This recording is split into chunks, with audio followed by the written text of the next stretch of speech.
To je prosty, to je krzewik, to je tylny kłełowezny.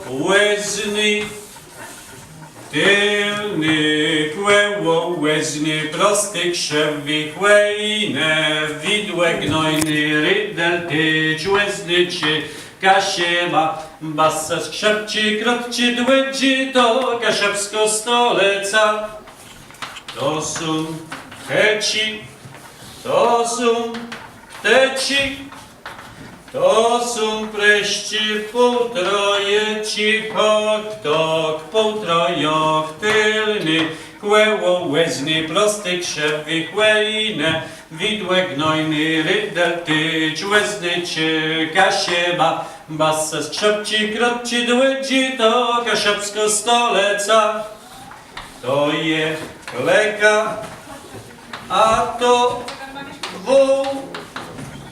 To je cały, a to pół, cały pół. Kleka, wół, hop, tok, półtrojok, tylny, kłełowezny, prosty krzewik, łejne, widłe gnojny, rydel, tyć, łezny, czy kasiema, basa skrzepci, krotci, dłedzi, to kaszewsko stoleca.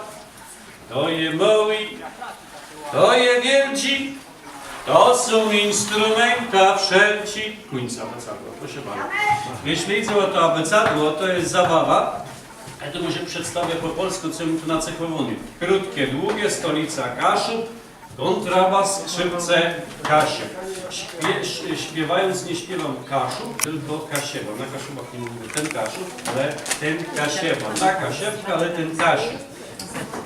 Ten kasiewa i ta kasiewka. A śpiewam dokładnie, tłumacząc na polski, oznacza kaszubę, czyli łezny czy kasiewa. Rydel, łopata, tyć, tyczka, chłejne. Chujka, chłejna to chodzi o sosnę, o to drzewo, chujci.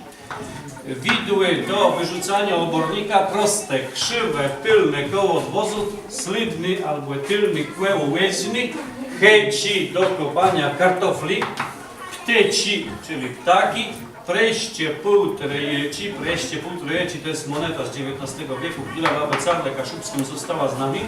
Kleka, wół, kleka i wół to komplet. Klekę zakładało się na szyję wołu, żeby można było do tego przyłączyć na przykład pług i orać. Wcześniej jak w konie orało się we woły, krowy.